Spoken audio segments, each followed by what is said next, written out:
नमस्कार, स्वागत है आपका हमारे चैनल पर। मैं हूं आपके साथ शिप्रा सैनी। 26 जनवरी दिल्ली हिंसा के बाद स्वराज इंडिया के अध्यक्ष योगेंद्र यादव की मुश्किलें लगातार बढ़ती नजर आ रही है। दिल्ली पुलिस दिल्ली हिंसा की जांच कर रही है। उसके बाद योगेंद्र यादव पर केस दर्ज हो चुका है, एफआईआर उन पर दर्ज हुई है। दूसरे कई किसान नेता हैं जिन पर एफआईआर दर्ज की गई है, लेकिन उसके बाद लगातार योगेंद्र यादव से पूछताछ की कोशिश क्राइम ब्रांच की ओर से की जा रही है, लेकिन पूछताछ में कोई भी सहयोग फिलहाल दिल्ली पुलिस को मिलता नजर नहीं आ रहा है। हालांकि इन तमाम किसान संगठन के नेताओं और योगेंद्र यादव, जो खुद को किसान आंदोलन में पुरजोर तरीके से अपनी उपस्थिति दर्ज करा रहे थे और किसानों के बीच लगातार दिल्ली के अलग अलग बॉर्डर्स पर पहुंचने का काम उनकी ओर से जारी था, इसको लेकर ही दिल्ली हिंसा में उनको नोटिस थमाया गया था। लेकिन उसके बाद आपको बता दें, अब योगेंद्र यादव लगातार फंसते ही नजर आ रहे हैं। हाल ही में प्रधानमंत्री नरेंद्र मोदी ने भी राज्यसभा में जब अपना भाषण दिया तो अपने भाषण के दौरान उन्होंने कहा कि दरअसल इन दिनों देश में एक नई जमात पैदा हो गई है और वो है आंदोलन जीवी। वकीलों का आंदोलन हो, छात्रों का आंदोलन हो या मजदूरों का आंदोलन हो, ये आंदोलन जीवी हर जगह नजर आ जाते हैं। हालांकि अपने इस पूरे भाषण के दौरान प्रधानमंत्री नरेंद्र मोदी ने किसी का नाम नहीं लिया, लेकिन उन्होंने जरूर यह कहा कि आंदोलन जीवी ही परजीवी है और देश को इनसे सचेत रहने की बेहद जरूरत है। लेकिन उसके बाद योगेंद्र यादव का रिएक्शन सामने आता है। दरअसल साफ तौर पर उनके रिएक्शन से यह साफ है कि खुद को वो उस आंदोलन जीवी की लिस्ट में शुमार कर रहे हैं।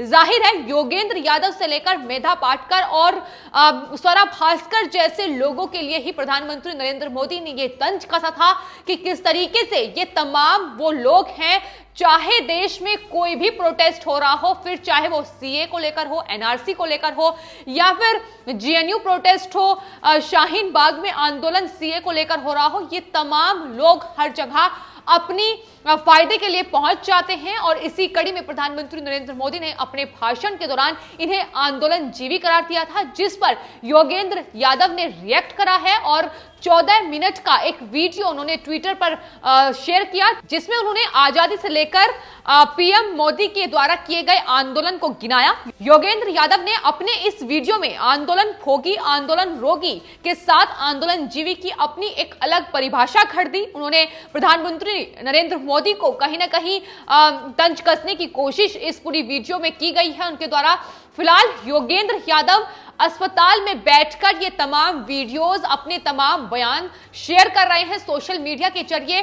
फिलहाल वो किसानों के बीच ना ही गाजीपुर बॉर्डर पर और ना ही सिंगू बॉर्डर पर नजर आ रहे हैं, अस्पताल में वो हैं। अब सवाल ये उठता है कि जब योगेंद्र यादव पर लगातार पूछताछ के लिए क्राइम ब्रांच की तलवार लटकी हुई है, गिरफ्तारी उनकी आने वाले वक्त में हो सकती है, ऐसे में अब अस्पताल का रुख उन्होंने कर लिया है। जाहिर है गिरफ्तारी से बचने के लिए भी हथकंडे लगातार इन तमाम किसान संगठन के नेताओं और इन आंदोलन जीवियों के द्वारा अपनाए जा रहे हैं। और इसी कड़ी में योगेंद्र यादव का भी ये जो बयान सामने आया है, जो वीडियो सामने आया है, देखा जा रहा है कि दरअसल इन तमाम चीजों से बचने के लिए ही उन्होंने अस्पताल का रुख किया है। वो वहां से बैठकर ही तमाम वीडियोस बना रहे हैं। जाहिर है दीप सिद्धू की जिस तरीके से गिरफ्तारी हुई है, उसके बाद दीप सिद्धू ने अपनी एक वीडियो में यह साफ तौर पर कहा था कि अगर उनसे पूछताछ हुई, अगर वो मुंह खोलने पर आए तो इन तमाम नेताओं की, किसान संगठन के, फिर चाहे वो राकेश टिकैत हो, योगेंद्र यादव हो, जिस तरीके से किसान आंदोलन में अपनी सियासी रोटियां सेक रहे हैं, उसको लेकर इनकी पोल खुलती नजर आएगी। तो मुश्किलें लगातार बढ़ रही हैं और अब अगर योगेंद्र यादव की से पूछताछ होती है, उनकी गिरफ्तारी पूरे इस मामले में होती है, तो जाहिर है राकेश टिकैत, जो कि भारतीय किसान यूनियन के नेता हैं, उनकी मुश्किलें भी आने वाले वक्त में बढ़ेगी। लेकिन फिलहाल अस्पताल में बैठकर योगेंद्र यादव वहां से अपने संदेश जारी कर रहे हैं। लेकिन वहीं दूसरी ओर लोकसभा में भी योगेंद्र यादव को लेकर बहस हो रही है। स्वराज इंडिया के अध्यक्ष हैं, पॉलिटिकल एक्टिविस्ट खुद को बताते हैं, जिस तरीके से ये तमाम आंदोलन में नजर आते हैं अपनी रोटियां सेकने के लिए, इसको लेकर लोकसभा में भी बहस हुई है। योगेंद्र यादव को लेकर आज लोकसभा में भी बहस हुई और लोकसभा में कांग्रेस के सांसद रवनीत सिंह बिट्टू ने योगेंद्र यादव को गिरफ्तार करने की मांग की है। बिट्टू ने यह साफ तौर पर कहा है कि किसान आंदोलन में जो कुछ भी गलत हो रहा है और 26 जनवरी को जो हिंसा हुई है उसके पीछे योगेंद्र यादव है। अगर उनको पकड़ा जाए तो पूरी की पूरी साजिश जो है वो सामने आ जाएगी। रवनीत सिंह बिट्टू की ओर से यह भी कहा गया है कि अगर योगेंद्र यादव को इस पूरे आंदोलन से हटा दिया जाए तो कहीं ना कहीं सरकार और किसान संगठन के नेताओं यानी किसानों के बीच जो बातचीत पूरी तरीके से विफल साबित हो रही है उसमें भी कुछ बात बनती नजर आ सकती है। तो खालिस्तानी लोगों का जिक्र इस आंदोलन में बार बार हुआ है। दिल्ली में जो हिंसा हुई उसमें जो उपद्रव हुआ, जो अराजकता दिल्ली में फैली, उसको लेकर यह साफ तौर पर कई बार सामने आ चुका है कि दरअसल दिल्ली में जो उपद्रवी थे वो खालिस्तानी लोगों से उनका संपर्क था और कहीं ना कहीं उनके साथ मिलकर ही दिल्ली हिंसा को अंजाम दिया गया है। यही वजह है कि तमाम किसान संगठन के नेताओं पर एफआईआर दर्ज की गई है, लगातार उनसे पूछताछ हो रही है, उपद्रवियों को गिरफ्तार किया जा रहा है। गिरफ्तारी की तलवार जो है अब इन तमाम नेताओं पर लटकी हुई है जो अपनी सियासी रोटियां इस किसान आंदोलन की आड़ में सेक रहे थे। यही वजह है कि अब कांग्रेस के जो सांसद है रवनीत सिंह बिट्टू, उन्होंने ये अपील की है कि दरअसल सबसे पहले योगेंद्र यादव को गिरफ्तार किया जाए क्योंकि दिल्ली हिंसा के लाल किले में जो उपद्रव हुआ उसके सबसे बड़े जिम्मेदार योगेंद्र यादव हैं। कांग्रेस सांसद रवनीत के द्वारा यह कहा गया कि किसानों को भड़काने का काम योगेंद्र यादव की तरफ से किया गया है और खालिस्तानी लोगों से उनके संपर्क हैं, उनकी जांच होनी चाहिए। सबसे पहले योगेंद्र यादव की गिरफ्तारी के बाद उन पर शिकंजा कसा जाना चाहिए, वही पूछताछ में दूसरी चीजें बयां कर सकते हैं कि किस तरीके से दिल्ली हिंसा को अंजाम दिया गया है। लेकिन फिलहाल दिल्ली पुलिस की ओर से जो गिरफ्तारियां हो रही हैं, सबसे पहले दीप सिद्धू की गिरफ्तारी जो कि 1 लाख का इनाम दीप सिद्धू पर दिल्ली पुलिस की तरफ से रखा गया था और उसके बाद इकबाल की गिरफ्तारी जिस पर 50,000 का इनाम था। तो एक के बाद एक तमाम वो बड़ी गिरफ्तारियां दिल्ली हिंसा के मद्देनजर दिल्ली पुलिस कर रही है। जाहिर है जब इन तमाम लोगों से पूछताछ होगी तो इन किसान संगठन के नेताओं, इन योगेंद्र यादव जैसे आंदोलन जीवियों की पोल भी खुलती नजर आएगी। यही वजह है कि अब अस्पताल में योगेंद्र यादव बैठे हैं और वहां से अपनी बीमारी का हवाला देते हुए ये कह रहे हैं कि दरअसल वो इसलिए किसान आंदोलन में नहीं पहुंच पा रहे हैं, इसलिए किसानों के बीच नहीं पहुंच पा रहे हैं क्योंकि वो बीमार हैं। लेकिन वीडियो संदेश लगातार जारी हैं। आपको बता दें जिस तरीके से अब प्रधानमंत्री नरेंद्र मोदी के इस आंदोलन जीवी परजीवी शब्द पर उन्होंने रिएक्ट किया है, जाहिर है वो खुद को उस जगह पर पा रहे हैं जो प्रधानमंत्री नरेंद्र मोदी की ओर से बोला गया है। जाहिर है बौखलाहट भी है क्योंकि जो पूरा एक किसान संगठन का जो पूरा एक तबका है जो केंद्र सरकार के साथ बातचीत में जुटा हुआ है उसमें योगेंद्र यादव कहीं भी नहीं है। योगेंद्र यादव की एक बौखलाहट यह भी है कि दरअसल वो उस प्रतिनिधि मंडल का हिस्सा नहीं है जो केंद्र सरकार से बातचीत कर रहा है।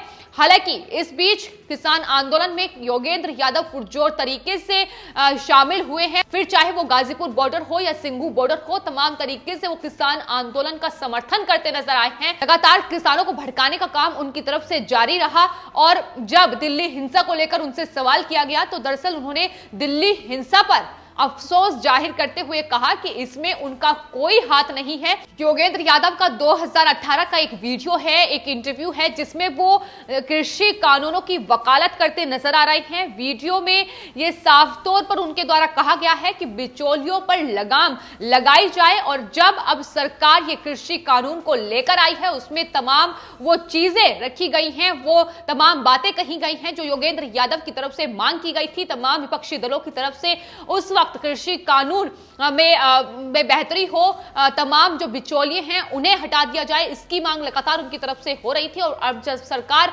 इस कानून में वो प्रावधान लेकर आई है तो इन्हें लगातार तकलीफ हो रही है। ये अब किसानों के साथ मिलकर देश को तोड़ने की पूरी कोशिश में जुटे हुए हैं। कुछ किसान थे जो इस कृषि कानून से जरूर इसका विरोध कर रहे थे लेकिन उनके साथ मिलकर किस तरीके से इन्होंने अपनी राजनीति चमकाई है, ये कई मौकों पर दिखाई दिया है। फिर चाहे वो जेएनयू प्रोटेस्ट हो, सीए हो, केंद्र सरकार को, मोदी सरकार को घेरने की कोशिश में ये तमाम नेता किसी भी हद तक पहुंचे हैं। और अब तो विपक्ष के नेता कांग्रेस सांसद रवनीत ने भी जो मांग लोकसभा में उठाई, उन्होंने साफ तौर पर कहा कि योगेंद्र यादव जैसे लोगों की गिरफ्तारी होनी चाहिए। हालांकि कांग्रेस पार्टी ने इससे पूरी तरीके से पल्ला झाड़ लिया है। उन्होंने कहा है कि ये पार्टी का बयान नहीं है, ये अकेले रवनीत का बयान है जो उन्होंने दिया है। अधीर रंजन चौधरी ने कहा है कि दरअसल उन्हें ज्ञात ही नहीं है कि आखिर रवनीत ने क्या बयान दिया है। सिर्फ ये पता है कि योगेंद्र यादव एक आंदोलनकारी हैं जो आंदोलनों में नजर आते हैं।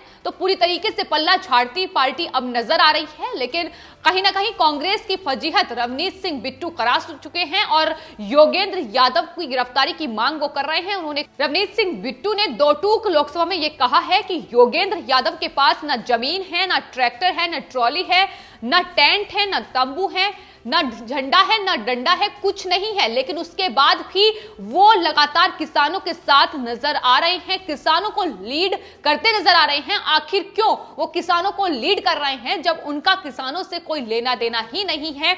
उनका खुद का आंदोलन क्यों नहीं होता है? ये प्रधानमंत्री नरेंद्र मोदी भी कह चुके हैं। क्यों वो दूसरों की आड़ में ही अपनी रोटियां सेकते नजर आते हैं? इसको लेकर योगेंद्र यादव से लेकर और स्वरा भास्कर जैसे लोगों पर प्रधानमंत्री नरेंद्र मोदी भी तंज कर चुके हैं। और यही वजह है कि अब योगेंद्र यादव जैसे लोगों की बौखलाहट सामने आ रही है, क्योंकि यही वो आंदोलन जीवी हैं जो दिल्ली हिंसा के सबसे बड़े जिम्मेदार हैं। यही वो लोग हैं जिन्होंने किसानों को भड़काकर, बहलाकर, फुसलाकर इतने महीनों से दिल्ली की सड़कों पर, दिल्ली के बॉर्डर्स पर बैठाया हुआ है। तो जिम्मेदारी इनकी बनती है कि आखिर किस तरीके से इन्होंने वहां बहकाकर किसानों को ठंड में, गर्मी में, तमाम मौसम में वहां किसान जूझ रहे हैं, उसके सबसे बड़े जिम्मेदार यही लोग हैं जिनकी गिरफ्तारी होनी चाहिए, जिन पर जांच जरूर होनी चाहिए, क्योंकि यही वो लोग हैं जो खालिस्तानी लोगों के साथ मिलकर दिल्ली में हिंसा भड़काने का काम कर रहे थे। फिलहाल आपकी इस पूरे मामले पर क्या राय है, हमें कमेंट बॉक्स में जरूर लिखें और चैनल को सब्सक्राइब करें। धन्यवाद।